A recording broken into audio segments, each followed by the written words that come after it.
Exponent घातांक की बात करते हैं। अगर कोई भी नंबर आपको दिए गए हैं उसकी घात अलग अलग है, a to the power m और a to the power n, संख्याएं सेम घातें अलग अलग, तो इसका हो जाएगा a to the power m plus n. संख्या वही रहेगी, घातों की प्लस हो जाएगी।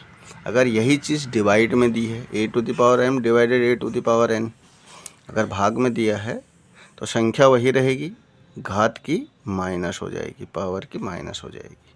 अगर किसी संख्या की पावर पे भी पावर दी है, घात पे भी घात दी है, तो इसकी घातों की आपस में मल्टीप्लाई हो जाएगी। अगर घात सेम है, संख्याएं अलग अलग हैं, तो संख्याओं की मल्टीप्लाई हो जाएगी और पावर जैसी है वैसी रहेगी घात। अगर किसी भी संख्या की घात 0 है तो उसकी वैल्यू 1 होती है। उदाहरण ले लेते हैं, एग्जाम्पल ले लेते हैं। देखो, a to the power m, a to the power n, हमारा होता है a to the power m plus n. संख्याएं सेम है, पावर अलग अलग है, तो हो जाएगा आपका 17 टू द पावर 2 प्लस 5।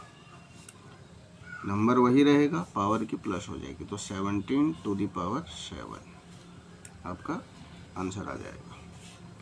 दूसरा आपका है a to the power m to the power n, तो हमारा होता है a to the power m multiply n, power की मल्टीप्लाई हो जाएगी, तो आपका हो जाएगा 5 to the power 2 multiply 7 is equal आपका हो जाएगा 5 टू द पावर 2 7 या 14, 2 सत्ते 14 है आपका हो जाएगा।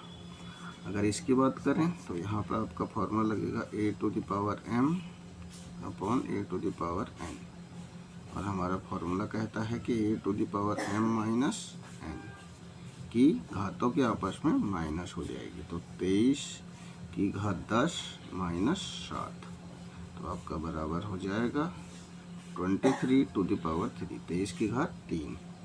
अब यहाँ पे देखिए,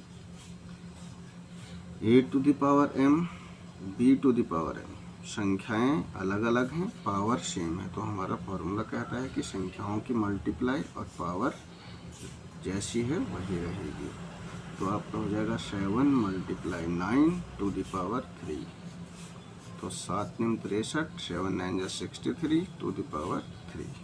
किसी भी नंबर की पावर अगर 0 होती है, हमारा फॉर्मूला कहता है अगर किसी भी नंबर का पावर 0 है तो उसकी वैल्यू 1 है, तो इसकी पावर 0 है तो इसका वैल्यू हो जाएगा 1। अगर ऐसी हम इसका एक एग्जांपल और लेते हैं, अगर कोई भी नंबर हमें दिया है 3 + 7 + 9 + 8, इस तरह से आपको दिया और इसका होल पावर आपको दे दिया है 0, तो इसकी वैल्यू भी क्या हो जाएगी, 1 हो जाएगी।